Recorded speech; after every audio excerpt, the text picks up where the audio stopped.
consideração, um homem de Deus, e veio para conversar com a gente hoje da parte de Deus. Então nós vamos recebê-lo dizendo bem forte: glória ao Pai, glória ao Filho, glória ao Espírito Santo de Deus. Vamos bater palma pela vida do pastor Afrânio.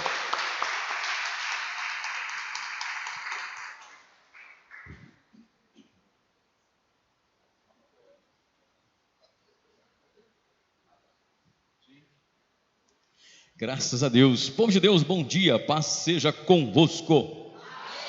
A igreja pode se sentar, por favor. E já convido você a abrir comigo sua Bíblia na carta de Paulo aos Filipenses, capítulo 3. Filipenses, capítulo de número 3, para que possamos trabalhar sobre o tema prosseguindo para o alvo.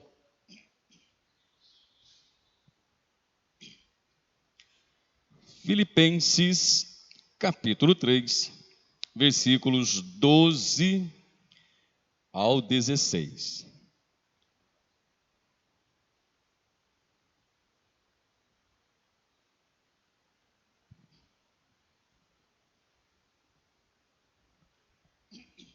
Diz assim as Escrituras: não que já a tenha alcançado, ou que seja perfeito, mas prossigo para alcançar aquilo para que fui também preso por Cristo Jesus.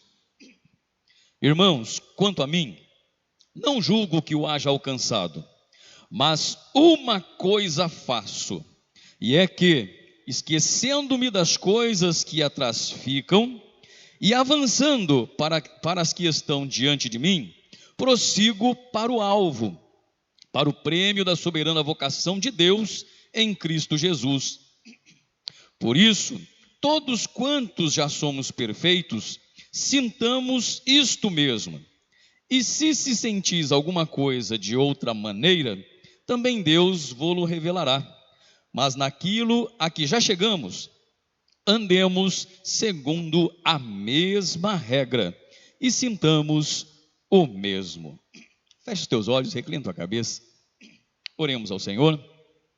Pai amado, em nome de Jesus, queremos agradecer a Ti por esta manhã que o Senhor reservou a Deus para aqueles que amam estar em Tua presença, poder louvar, bendizer, engrandecer Teu santo, bendito e glorioso nome. Pedimos a Deus que o Senhor fale conosco nesta manhã e que, ó Deus, esta palavra possa trazer informação à nossa mente, instrução ao nosso coração, mas acima de tudo, influenciar a nossa maneira de ser. É a nossa oração pedindo e rogando a Tua bênção sobre este momento, sobre esta campanha, em nome de Jesus. Amém. Amém. Eu estou com a minha garganta raspando, porque estou pregando todo dia na campanha, e a voz já está indo para o buraco. Espero conseguir pregar até o próximo sábado, que é o último dia que estarei ministrando aí nas igrejas. E está sendo realmente um prazer poder estar passando por várias igrejas e encontrando amigos antigos, alguns de 20 anos que eu não via, e tenho tido a oportunidade de revê-los e também para saber o quanto estou ficando velho. É assim que a gente descobre que a gente está ficando velho, porque a gente não imagina. Todo dia a gente olha para a cara da gente e a gente acha que está normal, mas depois de 20 anos você encontra alguém, você vê que houve algumas diferenças, geralmente a cor do cabelo denuncia, e algumas rugas em torno dos olhos, mas tem sido muito bom essa caminhada. E eu tenho levado esta mensagem, que eu preguei primeiramente na minha igreja, e também levado onde eu estou sendo convidado, prosseguindo para o alvo. É claro que talvez algumas coisas você já tenha ouvido, mas é bom sempre trazer à tona, resgatar e reforçar certas verdades que são importantes na vida do crente. E nesse texto de Filipenses 3, o apóstolo Paulo divide, esse capítulo é dividido em 3 partes. A primeira parte é aquilo que vem antes do texto que nós lemos, versículos de 1 a 11, onde Paulo está falando sobre o seu passado. E nesse passado, Paulo fala sobre as coisas que ele abriu mão por causa de Jesus Cristo. Então ele fala de coisas, poderes, status que ele tinha, mas que ele fez questão de abrir mão pelos novos valores que ele encontrou em Jesus Cristo. E aqui já faço uma ressalva. Nós temos que aprender que valor é diferente de preço. São duas coisas distintas. Valor e preço não são a mesma coisa. Valor tem a ver com coisas abstratas, tem a ver com virtudes. Ou seja, a sabedoria é um valor. Provérbios de Salomão diz isso. Aquele que busca e alcança a sabedoria, não venda, porque ela é melhor do que o ouro e do que a prata. É um valor. A amizade é um valor. O amor é um valor. A alegria é um valor. A sinceridade é um valor. A bondade é um valor. Enfim, a comunhão é um valor, porque são virtudes e são permanentes. Se você alcançar, você não as perde. Preço são coisas que têm um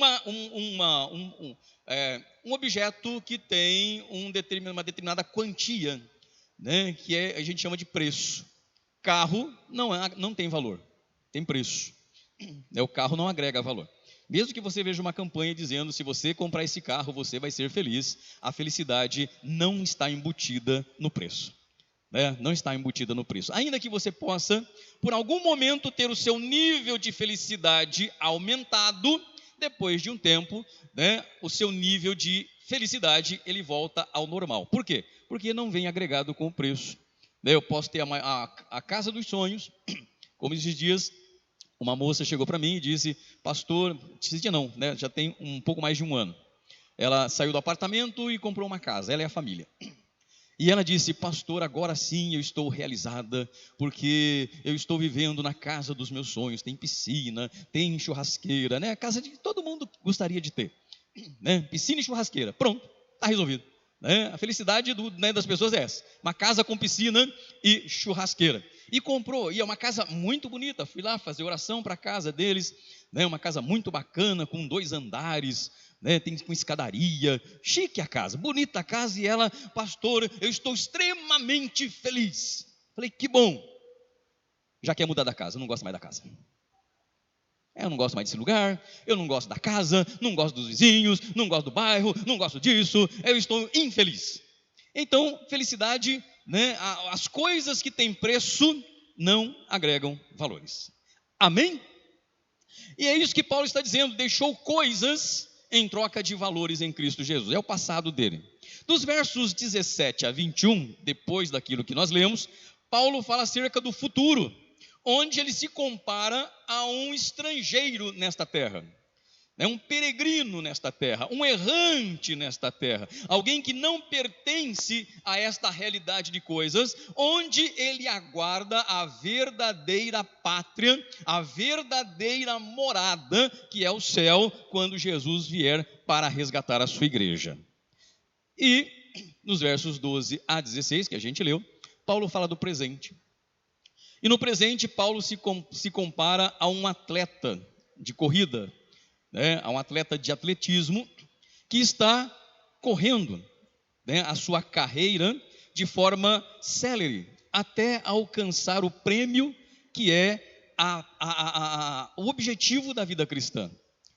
O objetivo, aquilo que é importante na vida cristã.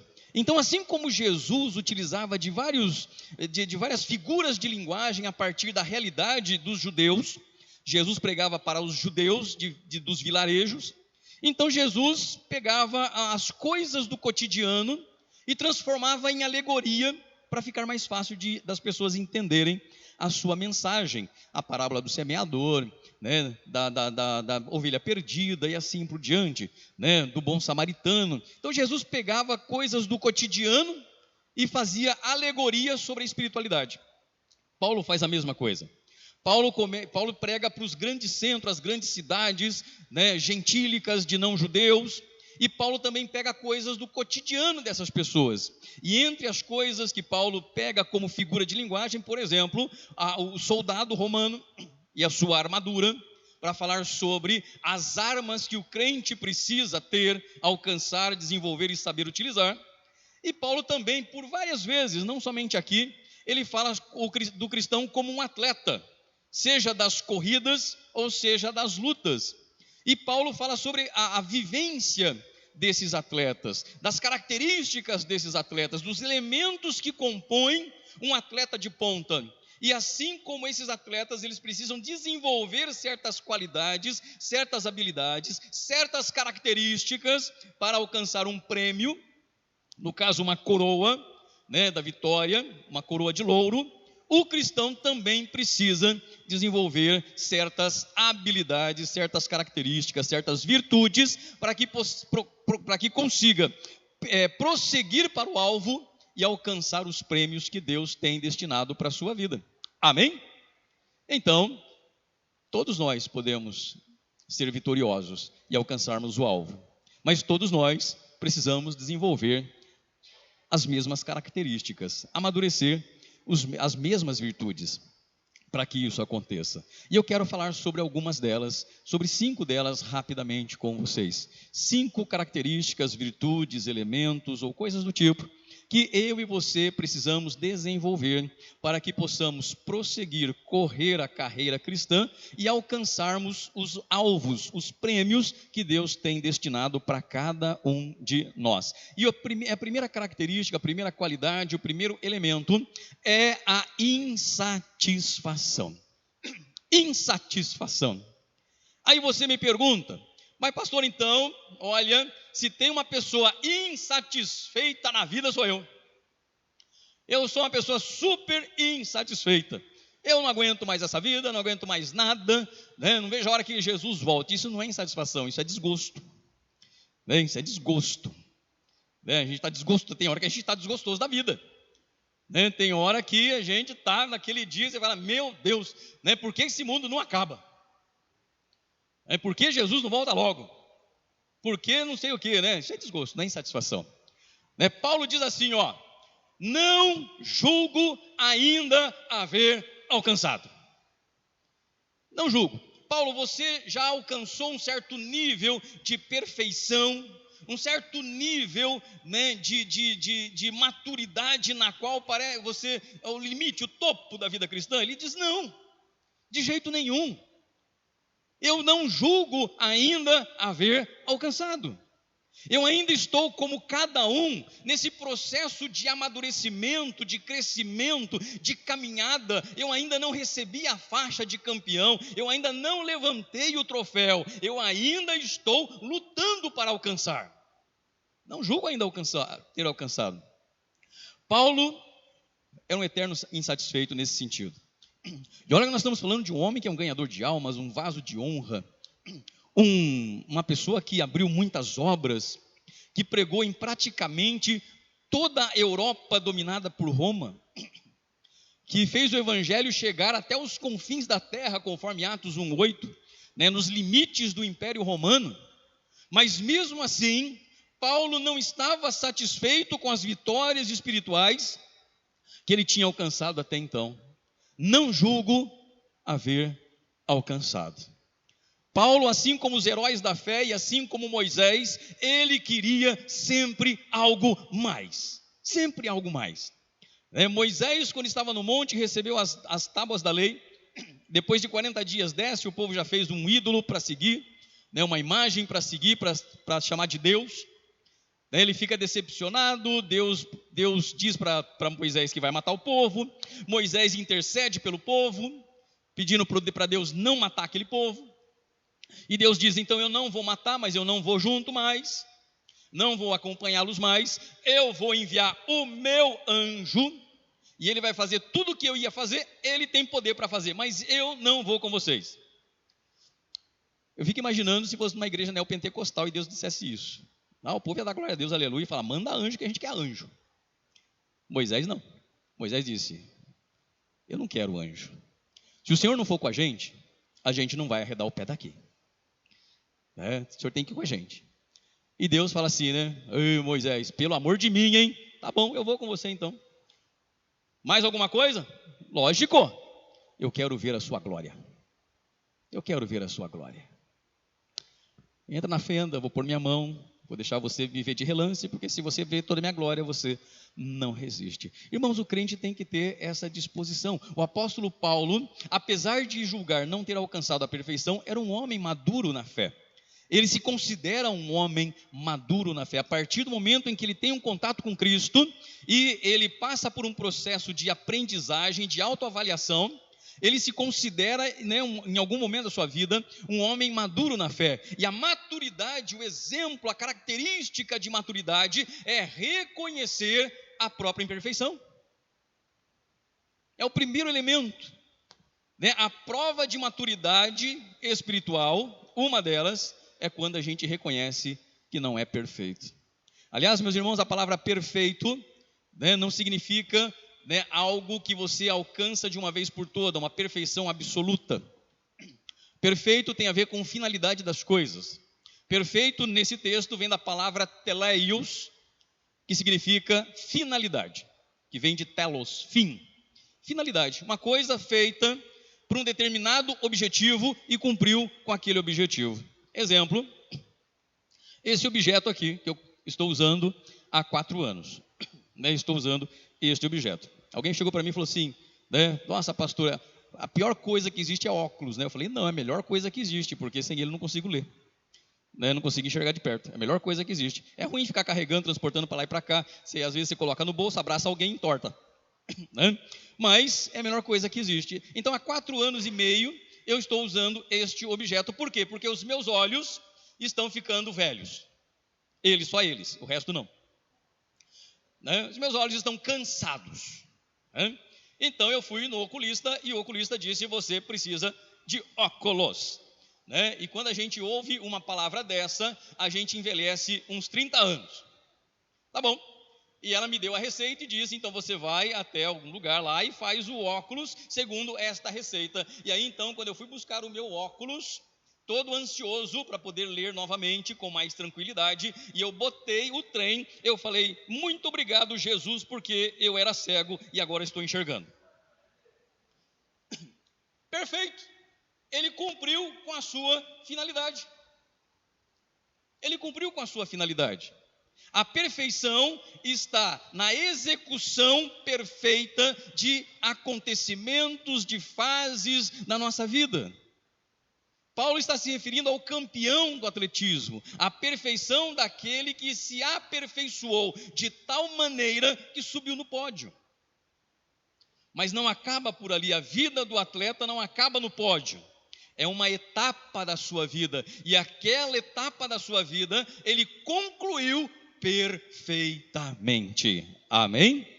Perfeitamente. E é o que a gente precisa fazer, né? Sempre uma autoanálise sincera, né? Nunca nos contentarmos com a nossa espiritualidade, senão a gente estaciona, né, numa vida espiritual medíocre, mediana, né? E a nossa vida não avança, e a nossa vida não cresce. Primeira coisa, insatisfação. Segunda característica, segundo elemento ou segunda virtude, dedicação. Uma coisa eu faço. Uma. Não são 2, não são 3, não são 4, não são 5.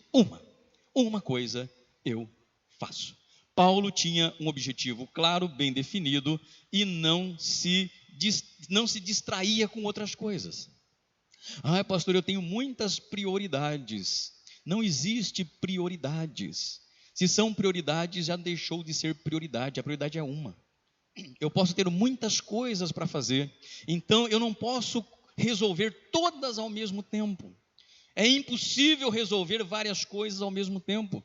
Então, dentre todas estas coisas que eu preciso fazer, resolver, alcançar e atingir, eu seleciono aquela que é prioridade. E eu foco na prioridade, até conseguir resolver, alcançar ou coisa do tipo.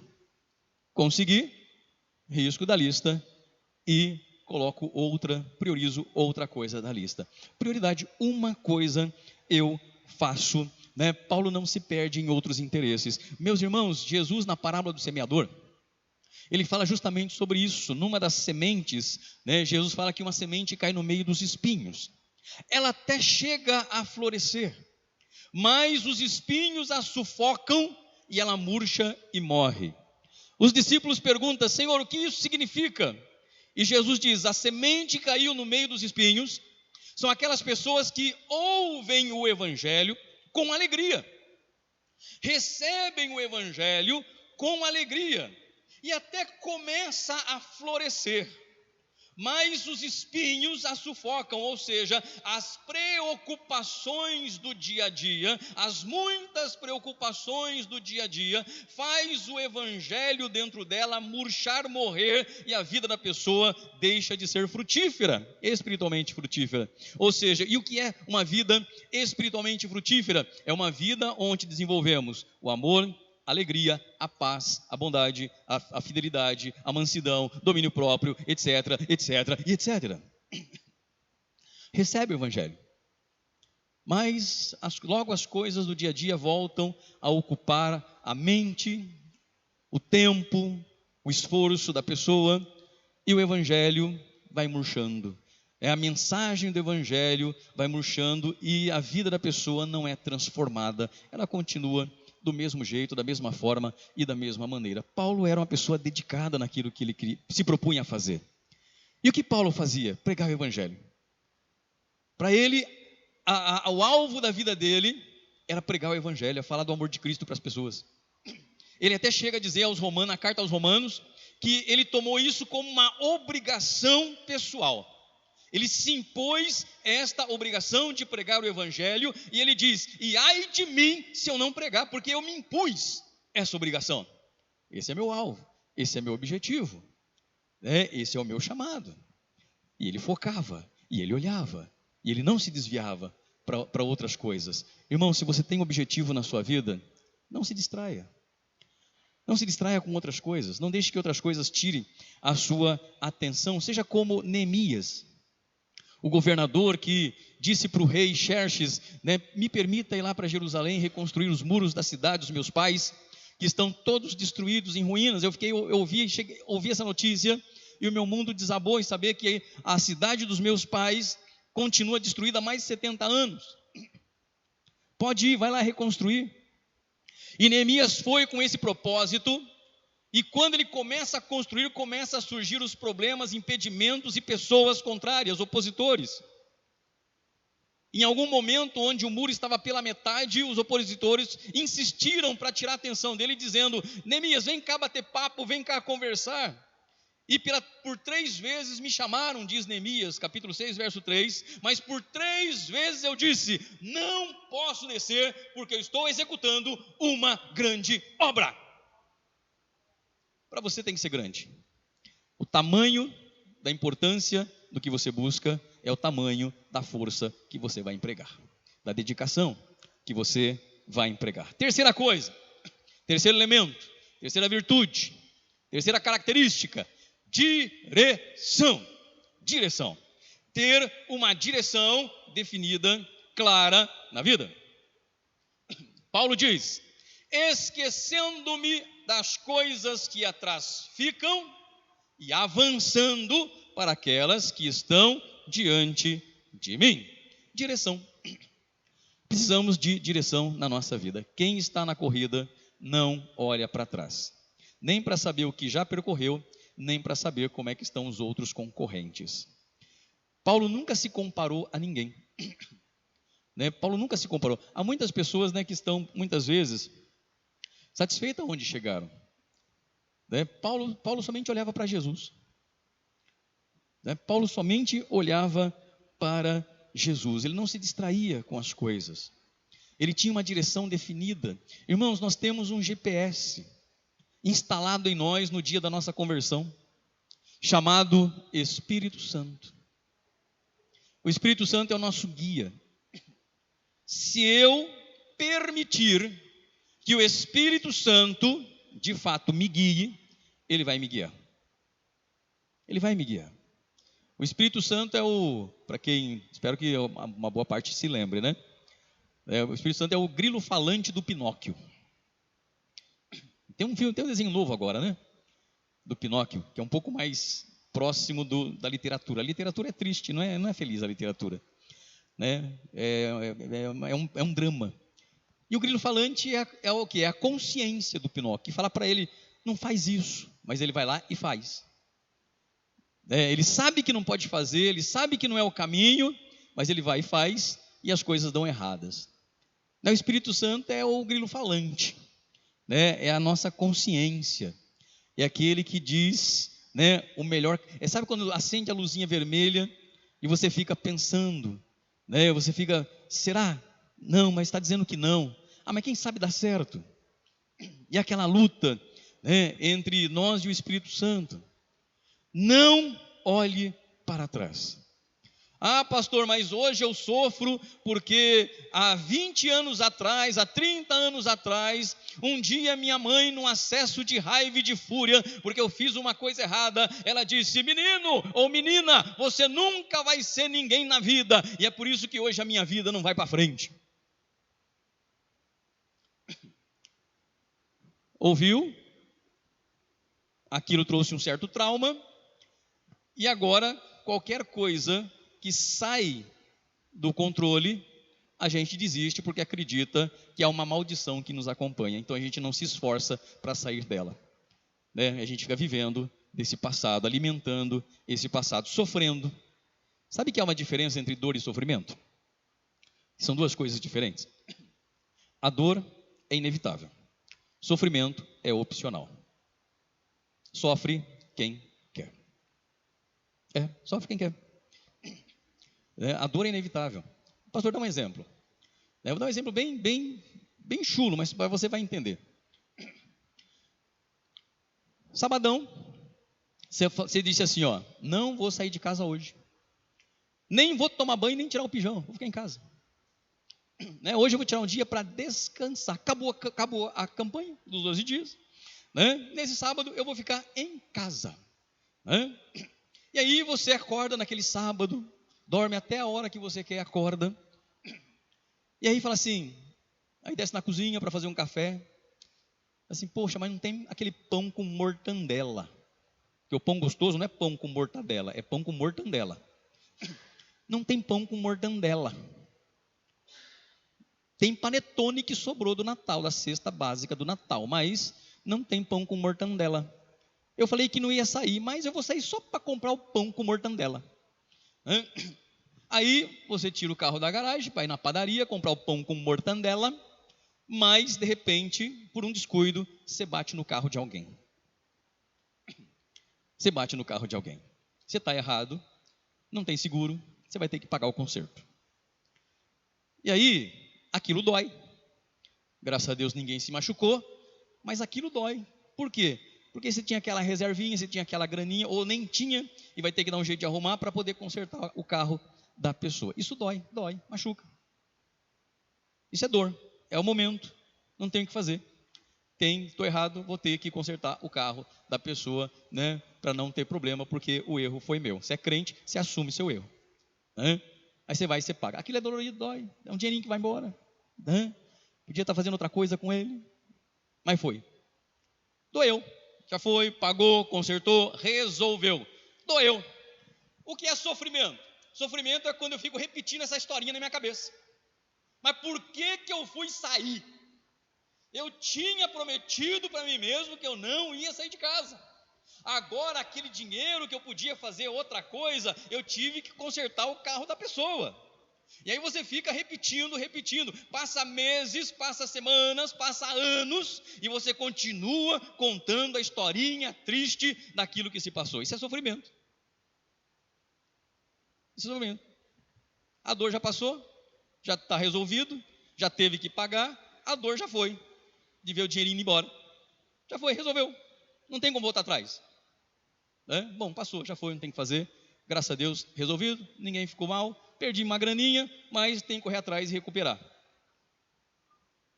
Não, fica repetindo. Conta para todo mundo que vê conta. E conta, a pessoa fala assim, mas quando aconteceu essa semana? Não, faz 3 anos. Mas está sofrendo, continua sofrendo. Isso serve para emocionalmente, para qualquer coisa da vida, para qualquer coisa da vida. A gente precisa de direção, não fica olhando o passado. Veja o que aconteceu com a mulher de Ló, virou sal. Olha o que aconteceu com uma grande parte dos judeus que saíram do Egito, mas qualquer adversidade que vinha, mesmo tendo experimentado milagres, falavam para Moisés que queriam voltar para trás, voltar para o Egito, e morreram no deserto. É interessante, eu gosto muito da história de José do Egito. José que foi vendido pelos irmãos como escravo para o Egito, foi parar na prisão e depois se torna, né, uma espécie de primeiro-ministro da fazenda do Egito. E ele se casa com a filha do sumo sacerdote e ele tem 2 filhos. Quando nasce o primeiro filho, ele dá o nome de Manassés. E ele diz: esse menino vai chamar Manassés, porque Deus me fez esquecer de tudo que a minha família me fez. Deixou para trás, o passado ficou para trás. Quando nasce o segundo filho, ele dá o nome de Efraim, que significa prosperidade. Manassés, esquecimento, Efraim, prosperidade. Na segunda ele disse: esse menino vai chamar Efraim, porque Deus me fez prosperar numa terra estranha. Se eu quero prosperar, eu preciso esquecer algumas coisas. Passado é só referência. Passado é só referência. É quando chega uma situação em que eu preciso agir de uma determinada forma, então eu olho para o passado, já vivi algo semelhante? Já. O que eu fiz na época? Isso. Deu certo? Não, então não vou repetir. Só referência. Só para referência. Não para atrapalhar o nosso presente. Quarta característica de 5. Determinação. Se eu quero prosseguir para o alvo e receber as recompensas, eu preciso ser uma pessoa determinada. No grego, essa palavra significa um esforço intenso. Muito esforço. Se esforçar demais. Se esforçar além do que eu acredito que eu posso. Prossigo para o alvo. Prossigo para o alvo. Essa ideia de prosseguir é usada para os gregos, usavam para falar do caçador e a presa, o caçador que vai atrás da presa, ou do atleta que vai atrás do prêmio. Eles se esforçam, né? Eles se dedicam, eles usam de paciência, de estratégia, de todos os seus conhecimentos, de todas as suas habilidades, seja para atingir a presa, seja para alcançar o pódio. É um esforço intenso, bastante intenso. Não sei se eu gosto de assistir programas esportivos, sempre gostei de assistir programas esportivos. Já fui atleta profissional. E sempre quando você acha que chegou no seu limite, o seu técnico vai lá e diz o seguinte: não, você consegue mais. Você consegue mais. Você acha que não, mas você consegue. Porque tem alguém que diz para você que você consegue. Porque às vezes o nosso cérebro nos engana, a nossa mente nos engana. A nossa mente diz que a gente não consegue, que a gente não pode, que não adianta se esforçar, que não adianta se dedicar, que não adianta fazer. Não, você não tem condições, você não pode. Olha onde você mora, olha o seu salário, olha a sua situação financeira, enfim. O nosso cérebro começa a sabotar a gente. E a gente então não se esforça porque se acomoda a uma situação de que a nossa mente disse que a gente não pode. Paulo diz: eu prossigo para o alvo. Mas não é eu prossigo para quem sabe eu alcance, eu prossigo para alcançar. Esse é o objetivo, né? Então eu me esforço para que isso de fato aconteça. E Paulo não está olhando para trás, como a gente já viu, né? Porque nós não podemos nos preocupar com estas coisas. Precisamos sempre seguir adiante, né? Sempre seguir adiante. Você já viu um atleta que ele chega aqui e diz o seguinte: olha, eu sou um grande corredor, Usain Bolt, maior corredor da atualidade, né, dos Jogos Olímpicos, Usain Bolt. E ele chega aqui para você e diz, se você pergunta para ele, né, ô Bolt, o que faz de você ser o melhor corredor do planeta da atualidade? E aí ele disser para você assim: eu sou esse atleta porque eu ouço muitas palestras, eu leio muitos livros sobre corrida, e eu assisti muitas Olimpíadas desde criança para ver como é que se corre. Fui correr, ganhei. Você vai acreditar que ele virou um atleta ouvindo palestra? Lendo livros sobre corrida? Só observando os outros correrem? Irmãos, um crente vitorioso, abençoado, não é feito ouvindo só pregações, lendo livros evangélicos e vendo como os outros fazem. Isso é importante, isso também faz parte. Isso também faz parte. Né? Mas se eu não colocar em prática, Se eu não pegar tudo isso e colocar em prática, ser só um aparato religioso da minha vida e achar que ser crente é eu ir para a igreja, né, assistir o culto, prestar atenção no que está sendo feito, né, ler alguns livros que o pastor sempre está comentando, indicando, eu vou lá e leio o livro, né, vejo, né, como um cristão vive, o outro vive, mas não colocar em prática. Não tem como, não é só vir aqui. Se eu, pastor Afrânio, chegar para alguém, né, e a pessoa perguntar para mim, né, qual é a sua religião, eu vou dizer, eu sou evangélico, eu vou à igreja.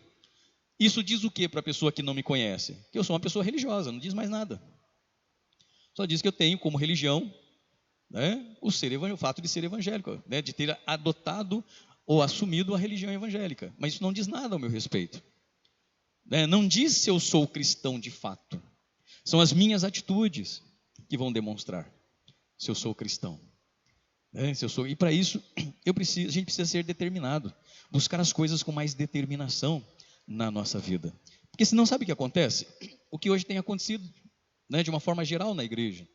Né? As pessoas acham que se nada acontece na vida dela, a culpa não é dela, a culpa é da igreja.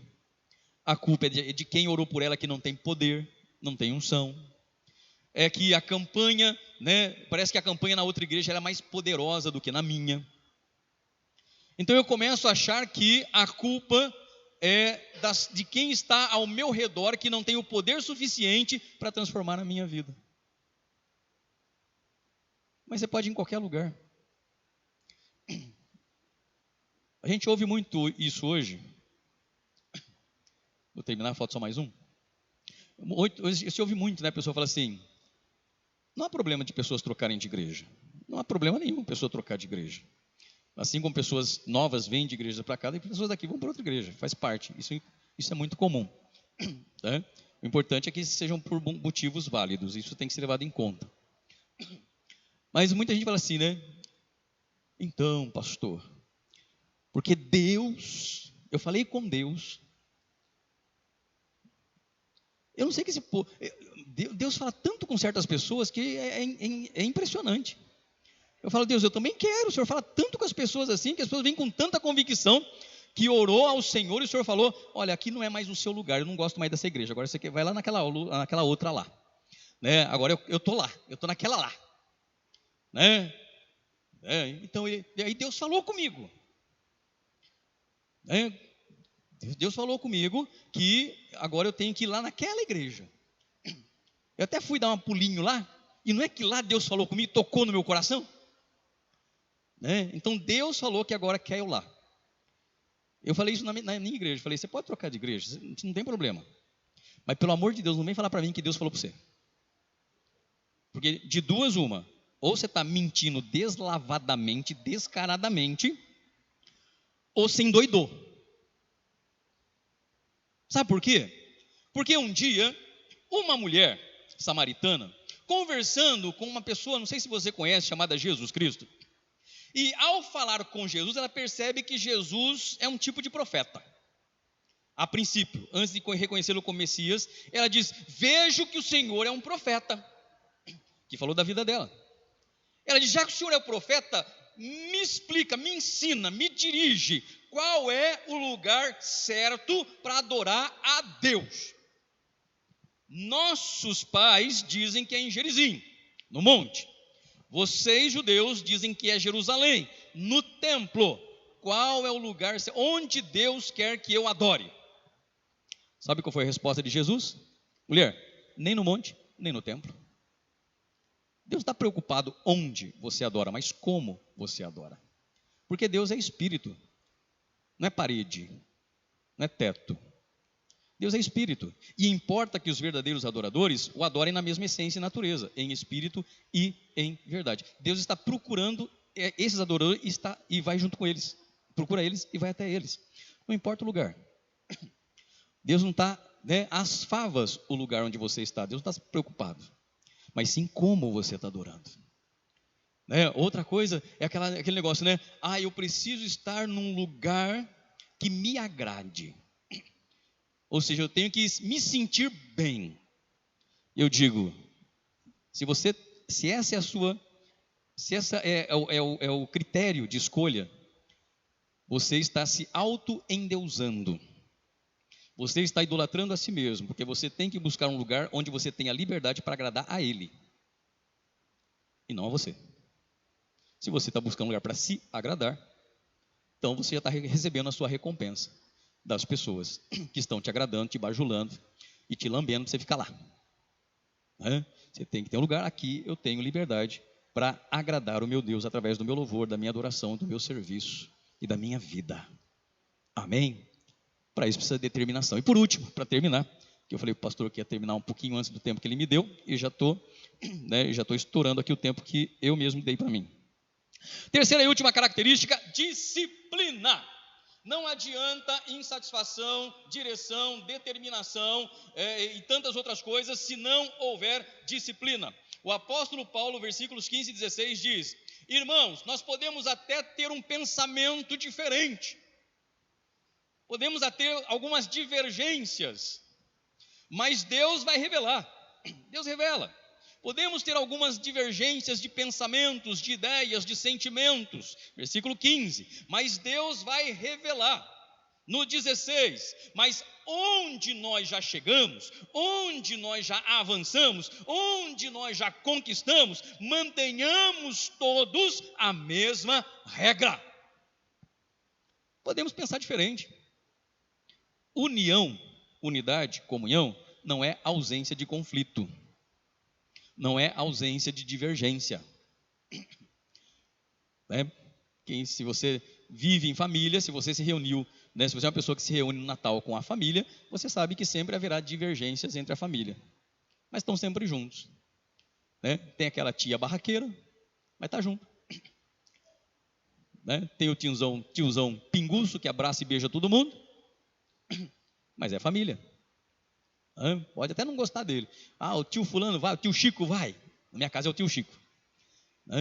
Meu tio Chico, ele bebe, chora, abraça e beija todo mundo. E assusta as crianças. Mas é família. Está junto. Pode haver divergências, mas a regra do jogo não muda. A regra é a mesma. Podemos ser divergentes, mas onde já chegamos, o que já conquistamos, vamos manter a mesma regra, todos a mesma regra. E para isso precisa de disciplina. O que é disciplina? É seguir as regras do jogo. Obediência. Obediência. Um lutador, um corredor, qualquer atleta, as chances dele vencer aumenta se ele obedecer o seu técnico. E seguir as regras, porque senão o juiz vai desclassificá-lo. Desde quando as Olimpíadas surgiram, em 776, antes de Cristo, já surgiu uma figura do juiz. O juiz é aquele que vai julgar se o atleta cumpriu as regras, obedeceu as regras, porque senão ele vai ser desclassificado. Em 1992, eu tinha 20 anos e eu acompanhava todas as Olimpíadas, todas. Hoje, pouco menos, um ou outro esporte. Mas antes eu procurava acompanhar todas as Olimpíadas, todos os esportes que tinham, pelo menos a grande maioria, que dava. E eu estava acompanhando um corredor na época que estava já estava no seu auge. Já era o grande nome da época, que era o Ben Johnson, um corredor norte-americano. Em 88 ele já tinha arrasado, nas Olimpíadas de 88, que eu não lembro, e a de 92 foi em Barcelona. E, dito e feito, ele veio como aquele que era o grande nome para vencer a corrida, e venceu todas as corridas, todas as provas que ele participou, venceu em primeiro lugar. Se tornou um dos grandes medalhistas da época. Todos os jornais noticiavam, o maior atleta das Olimpíadas de Barcelona. Mas, não lembro se foram algumas semanas ou alguns meses depois, a notícia em todos os jornais, em todo o mundo, Ben Johnson perdeu as medalhas, perdeu o status, perdeu o respeito, porque infringiu as regras, não agiu em conformidade com as regras. Ele foi pego no antidoping. Perdeu tudo. daquele dia, ele nunca mais correu. Ele podia, depois de um prazo de suspensão, de etc., de punição, ele podia, nunca mais voltou a correr. Perdeu tudo, porque infringiu as regras.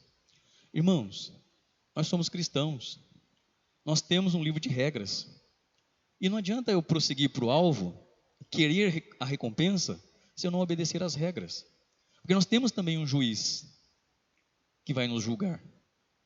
O apóstolo Paulo, e vou terminar por aqui, ele fala sobre seguir as regras espirituais. Em 1 Coríntios 9, versos 24 a 27, o apóstolo Paulo diz assim: ou vocês não sabem que quem corre no estádio, todos correm, mas só um leva o prêmio.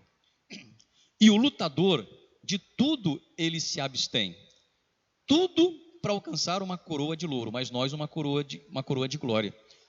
Né? Uma coroa de glória. Eu não corro como uma coisa incerta, e não luto como quem esmurra o próprio ar, para que eu mesmo, pregando aos outros, não venha a ser reprovado. Eu preciso ter disciplina espiritual. Eu não corro como uma coisa incerta, desinvestado, sem direção. Não luto como quem esmurra o ar. Eu subjugo o meu corpo. Disciplina espiritual, para que, pregando aos outros, eu mesmo não venha a ser reprovado. Que o juiz olhe para mim e diz: você infringiu as regras. Irmãos, jamais prosseguiremos para o alvo se não soubermos qual direção devemos tomar. Se não houver em nós determinação e dedicação em tudo aquilo que a gente faz. Se não jogarmos conforme as regras, sendo disciplinados. E se não nos sentirmos inspirados pela insatisfação de uma vida incomodada. Mas se começarmos a colocar isso em prática na nossa vida, não acontece do dia para a noite, mas se começarmos a colocar isso em prática na nossa vida, tenha absoluta certeza que em 2023, e enquanto você viver, nada te faltará. Se coloque de pé, eu quero orar com você. Minha oração será bem breve, bem rápida, porque o pastor Marcão ainda tem, fazer aí a oração pela campanha. Feche teus olhos, reclina tua cabeça.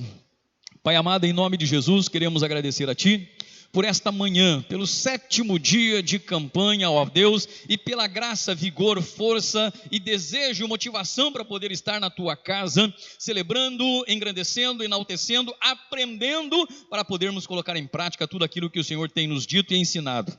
Meu Pai, em nome de Jesus, pedimos que as bênçãos dos céus estejam sobre esta casa santa de oração, esta casa de aprendizagem e também este local de trabalho, de serviço, enfim. Meu Pai, em nome de Jesus, que as bênçãos que enriquecem e não acrescentam dores estejam sobre o Teu povo hoje e sempre. Fortalece-nos na fé, ó Deus, e que possamos resistir a todo dia mal, prosseguindo para o alvo e alcançando, meu Deus, todas as recompensas que o Senhor tem destinado a cada um de nós. Coisas que os nossos olhos não viram, ouvidos não ouviram, sequer cogitamos no coração, as coisas que o Senhor tem preparado, reservado para aqueles que Te amam. Meu Deus, muito obrigado por esta manhã e receba o nosso louvor em nome de Jesus. Amém e amém. Você pode aplaudir o nome santo do Senhor? Aleluia.